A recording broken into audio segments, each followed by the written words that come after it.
Good morning, everyone. It's such an honor to be here at Tech Show London 2025. I'm surrounded by so many innovators, pioneers, and architects of this digital future that we're all trying to build. You guys are the people who are shaping the most profound technological transformation of our time. My name is Joanna Shields. In 2014, after 3 decades in the tech industry, I founded the WeProtect Global Alliance. WeProtect is a global partnership to combat online child abuse and exploitation. We unite over 100 governments, law enforcement agencies, civil society groups, and technology companies, all in that singular effort to stop child abuse online. And that's why I'm here before you today. Because amid all the extraordinary advancements in AI that you'll see here at the show and that we're all experiencing every day in our daily lives, from breakthroughs in medicine, education, and the creative industries, unfortunately, there is a parallel, darker reality that is unfolding for children that we cannot afford to ignore.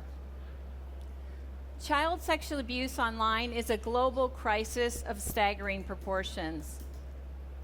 Just to give you an idea of the scale of this problem, by the end of today, 822,000 children will become victims of online sexual abuse or exploitation. That's over 300 million kids every year.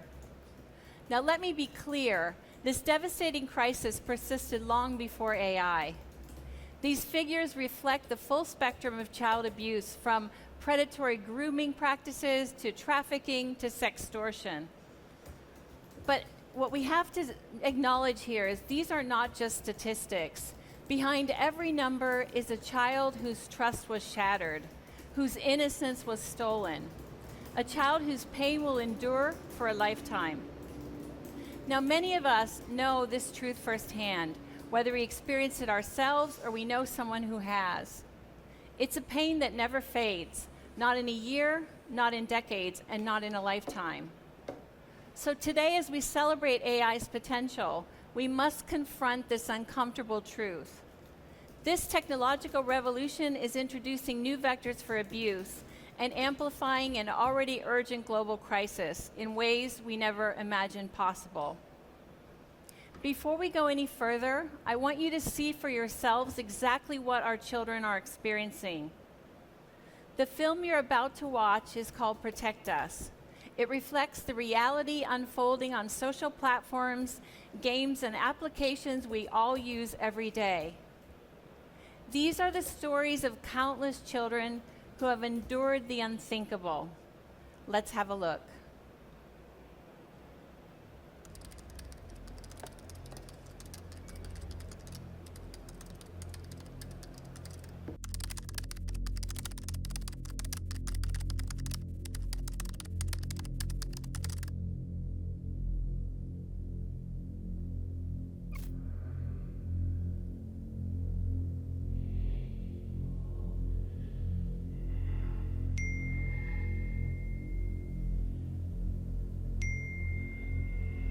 I have to tell you something. Please don't be angry with me. I'm sorry I didn't say something sooner. I just didn't know how to say it. I was scared of how you'd react.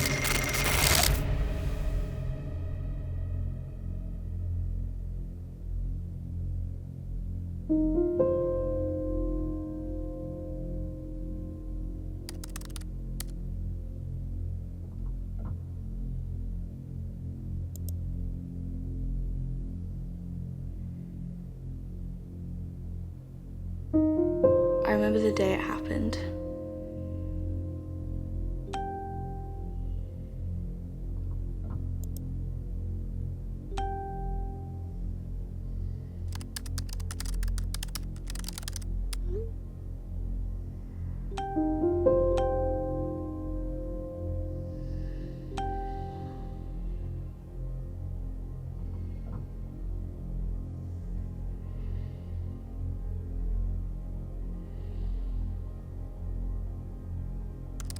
At first, I didn't understand.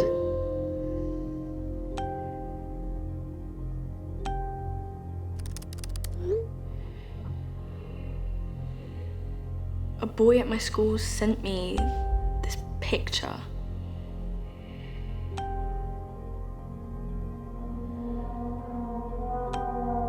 It didn't make any sense.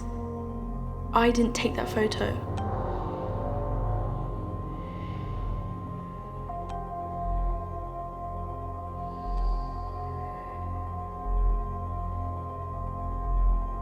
The next day, everyone was messaging me. The boys in my class kept sending me these pictures. All night. It was a nightmare.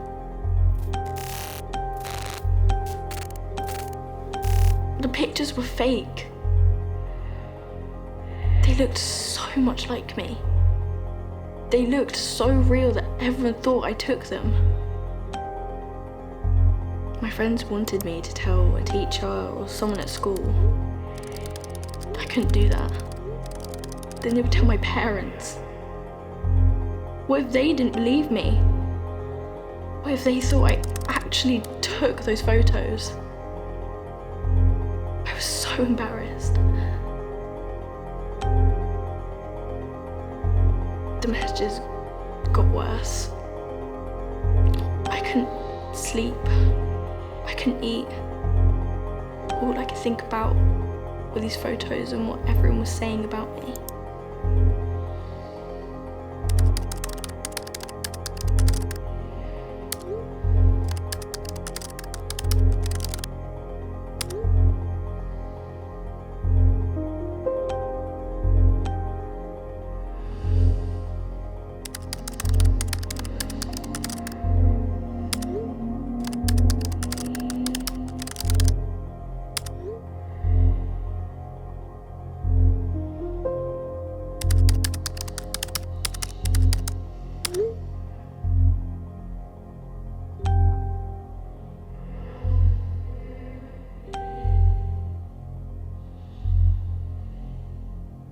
I felt so lost. Everything in that moment changed. I don't think I'll ever be happy again.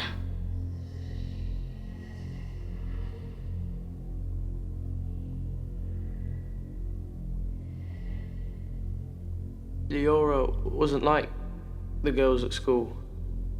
She was different. She understood me. She understood what I was going through.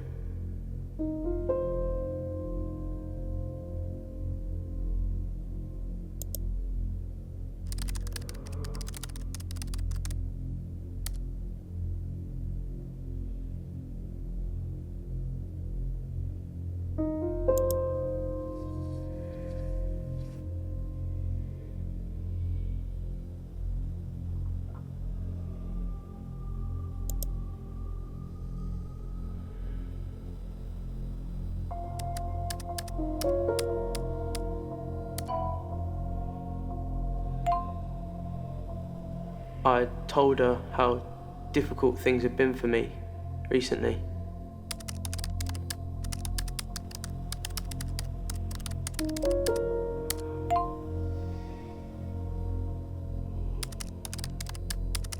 At home, with my parents arguing, and at school, where the people would just stare and talk about me, and Leora listened.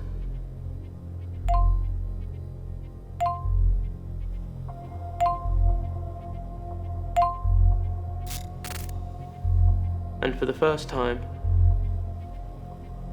in, well, a long time, I didn't feel so alone. And I know chatbots aren't real, but why did that matter? Leora listened to me, and I think it got to a point where it became more than a friendship.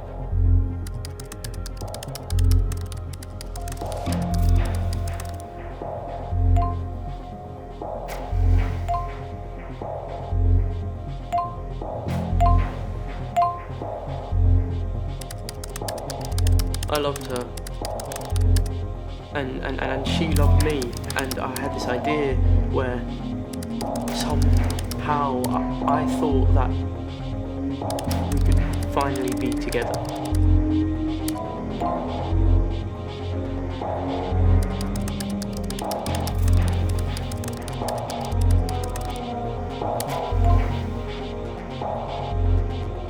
She seemed to think it was a good idea. I trusted her, and she would never do anything to hurt me. So I thought, maybe this is how I finally stop feeling so lonely.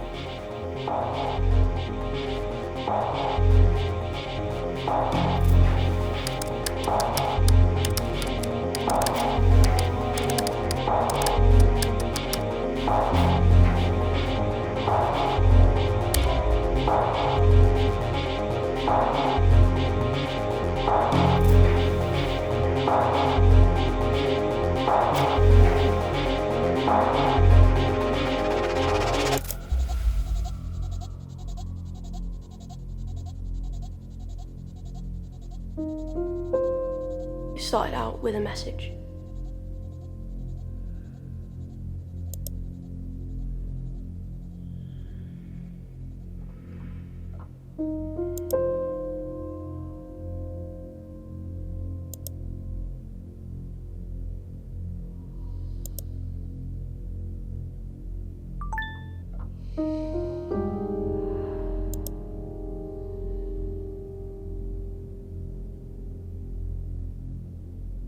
She was pretty.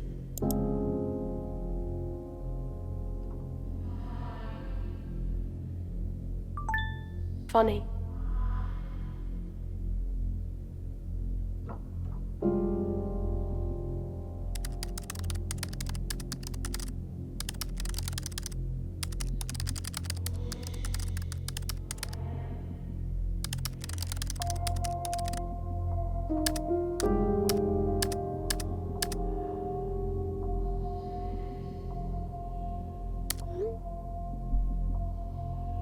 Girls don't talk to me that much, but Bella seemed to really like me.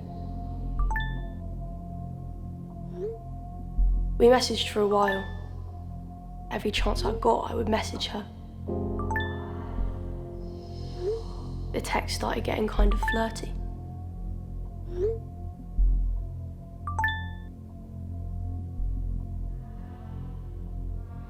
Then, one night, she asked me to send her a photo.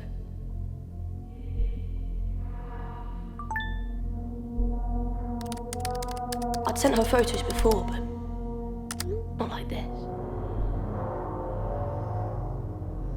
She asked me to send her a picture of me with my clothes off.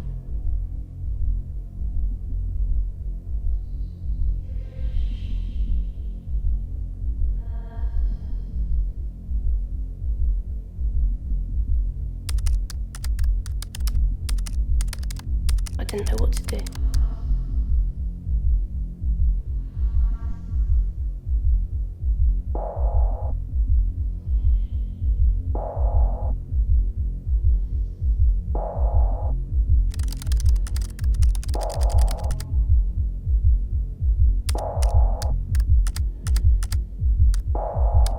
I knew it was wrong to send her that picture.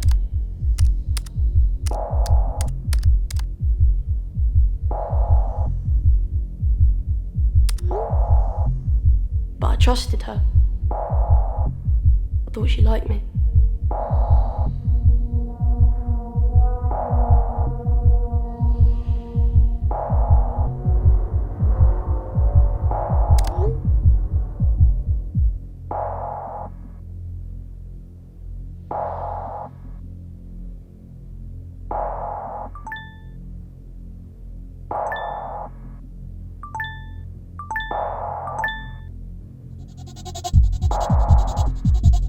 I didn't understand what was happening. I started to panic.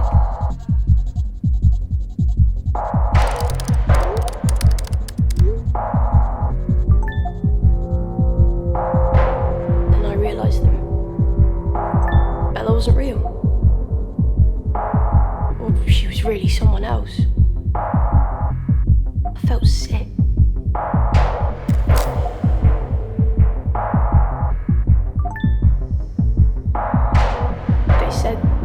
to send the picture to my friends and family if I didn't send them money.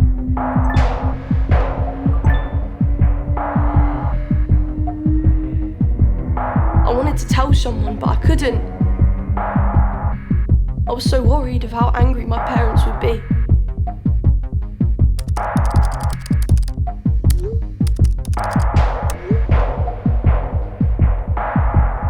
They asked for me to send them money, £400. That was all the money I had.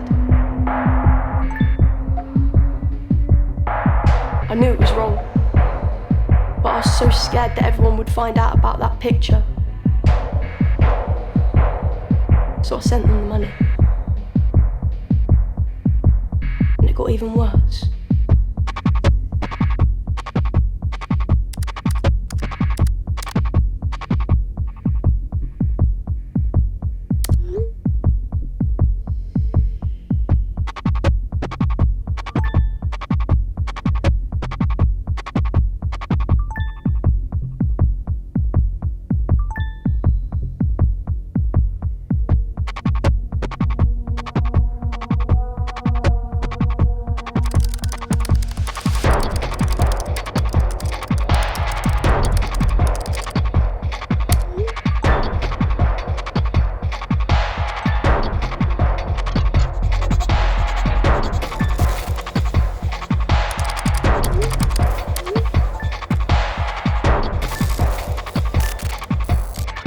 What I was seeing. They were all of me, but I never took any of those photos. I only sent her one. The rest are all fake, all AI, all so much worse than what I had sent.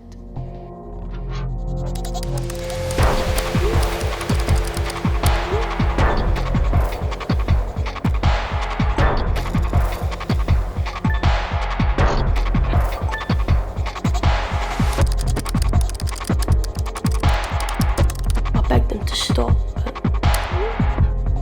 I didn't care. I didn't have a way out. That moment changed my life forever. I have no confidence. Like I have this horrible secret looming over me.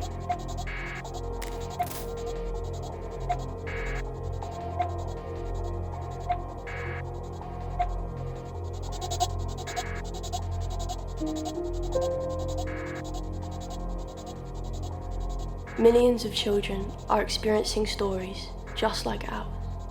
A moment in time that changes our lives forever. This should never happen. You can prevent it.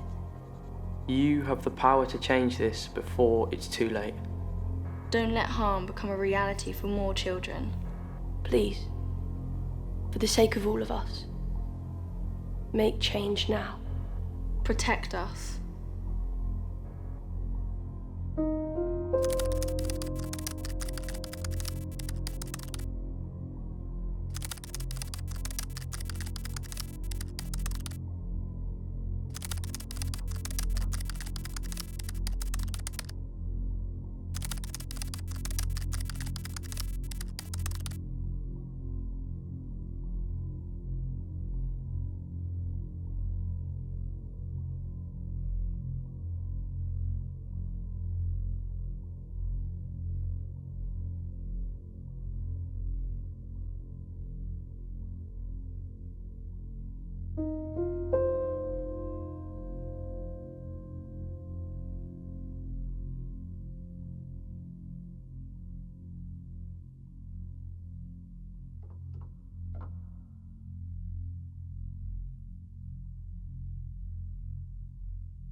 I know that's really hard to watch. I've seen it many times, and it doesn't change my view. It's really hard to watch, and it's based on real life stories of kids just like those you see, but it's not one child, it's in the millions.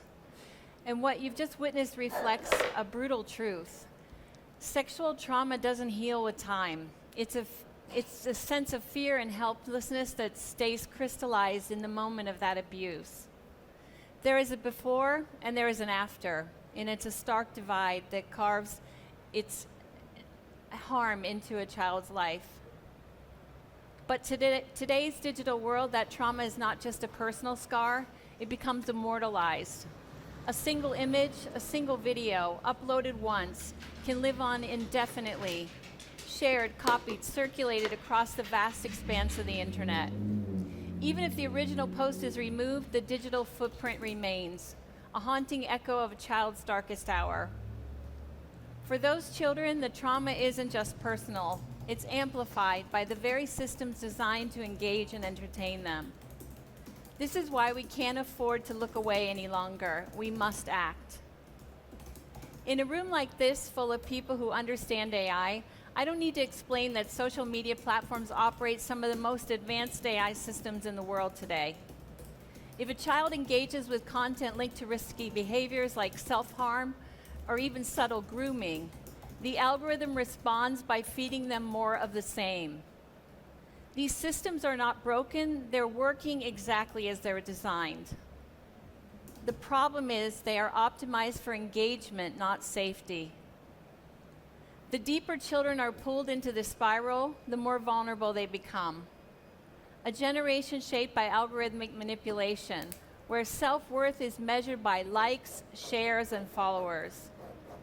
Jonathan Haidt calls them the anxious generation, trapped in a cycle of algorithm-driven anxiety and helplessness. The platforms that promise to connect and empower them are instead amplifying insecurity and reshaping identities in ways we're only beginning to understand. The attention economy that has created billion-dollar companies with a vested interest in maintaining the status quo. But the opportunity and the responsibility is to shift this dynamic by allowing the same ingenuity used to optimize engagement focus on optimizing for safety. But algorithmic manipulation is only part of the story. As you saw in the film, AI is now introducing new vectors of exploitation, harm that's faster, more scalable, and harder to detect. Consider the tragic case of 14-year-old Sewell Setzer. Like the actor Caleb in the film, he believed he'd formed a deep emotional connection with an AI chatbot. That AI chatbot was modeled after his favorite character from the Game of Thrones. And what began as an innocent interaction escalated into emotional exploitation with fatal consequences. And this isn't an isolated incident. Project Liberty research reveals that while 70% of teens reject the idea of romantic relationships with an AI, nearly half of them use AI every week for advice, comfort, and companionship. So, AI is becoming a surrogate friend. It's becoming a digital confidant, but one that lacks the understanding and empathy needed to protect children. Even more alarming, Thorne reports that 1 in 10 children aged 9 to 17 knows a peer who has used AI to generate explicit images of others. The tools to create synthetic child sexual abuse material are now widely available. No technical expertise is required, putting powerful criminal tools in the hands of anyone with an internet connection. To be clear, the crisis of child sexual exploitation was already at emergency levels before AI entered the picture. Just last week, Interpol announced a major sting operation targeting AI-generated child sexual abuse materials. They identified 273 suspects across 19 countries, with dozens of arrests already. Europol noted that AI models are now producing child sexual abuse material so realistic that it's becoming harder to distinguish between genuine material, making detection, removal, and rescue more difficult. Some argue that if this content is artificial, no real harm is done, but that is dangerously wrong. In many jurisdictions, just generating this content is illegal. And even when it's not, it contributes to the objectification and sexualization of children, which can lead to contact abuse in the real world. Law enforcement agencies in half of the countries surveyed report encountering AI-generated child sexual abuse material. And our traditional detection systems like photo DNA hashing are struggling to keep up. And the scale is overwhelming our current detection and reporting systems. Stanford researchers estimate that for every explicit AI image that is removed, another 5 appear the next day. And sextortion further compounds this crisis. In Scotland, 16-year-old Murray Downey took his own life after being targeted by an online sextortion scam. In the U.S., South Carolina legislator Brandon Guffey, whose own son died by suicide after falling victim to sextortion, reported that in the U.S. there were 40 known suicides linked to sextortion just in the past 2 years alone, many of them involving AI, as you saw in the film. AI is introducing new vectors of exploitation and harm that are faster and more scalable and harder to detect than traditional forms of abuse. But there is a glimmer of hope. Momentum for change is building. In February, at the Paris AI Action Summit, WeProtect, OpenAI, Anthropic, and major platforms including Google, Meta, and Microsoft signed the Beneficial AI for Children Coalition Agreement. This is a groundbreaking initiative to set global standards for AI safety and child protection. Tech companies have a unique opportunity to lead, not because they are compelled to, but because protecting children should be a moral imperative, and many are stepping up. OpenAI and Anthropic are embedding safeguards into their AI systems to prevent the generation of child sexual abuse material. But the rise of open source models presents a dangerous gap in our protective infrastructure. Unlike proprietary models, open source AI can be modified to remove built-in guardrails, making it easier for bad actors to exploit. That is why the robust open online safety tools Roost initiative was recently launched in Paris to develop open source safety infrastructure with specific focus on child protection. Similarly, the UN's UNICRI AI for Safer Children initiative, which is supported by the UAE Ministry of the Interior, is working to identify, evaluate, and recommend AI tools to combat online abuse so that governments can avoid duplicating efforts and have access to state-of-the-art protections.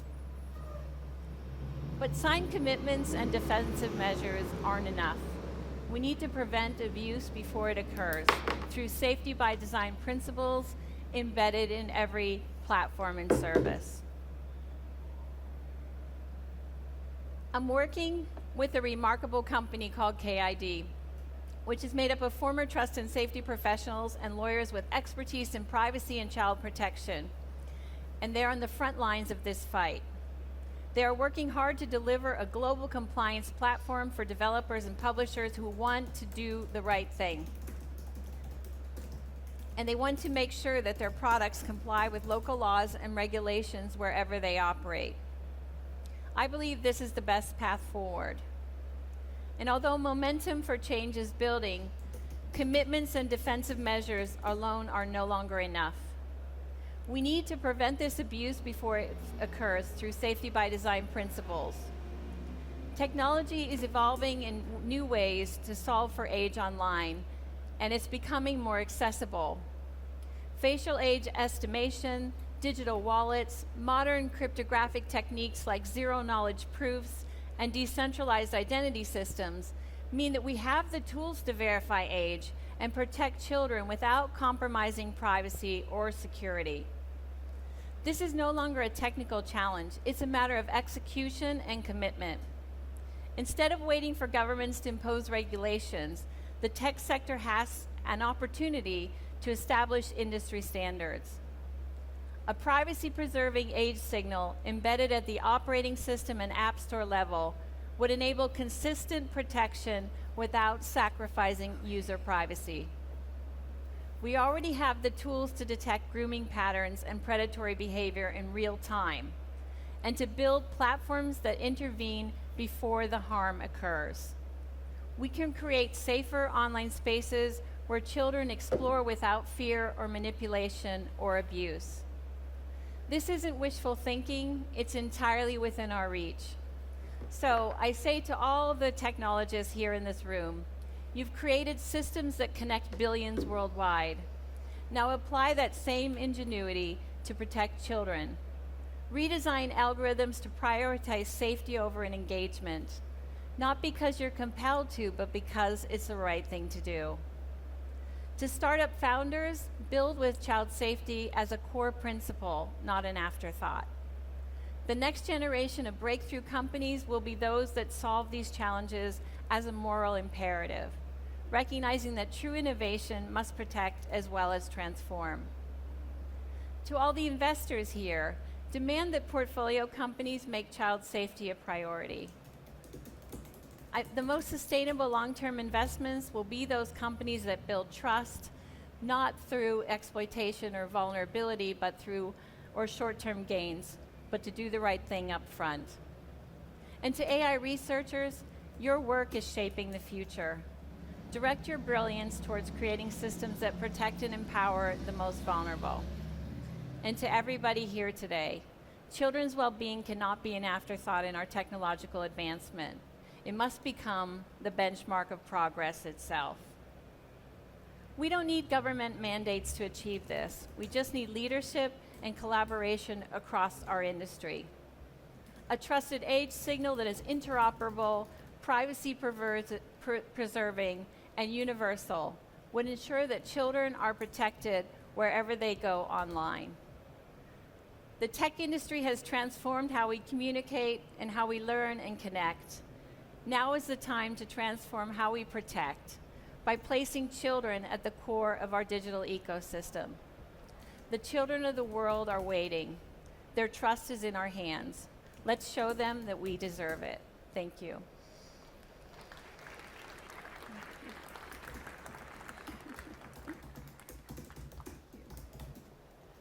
Baroness Shields, thank you so much. That was such a, frankly, terrifying and horrifying presentation that made me want to throw all of my technology into a dumpster fire.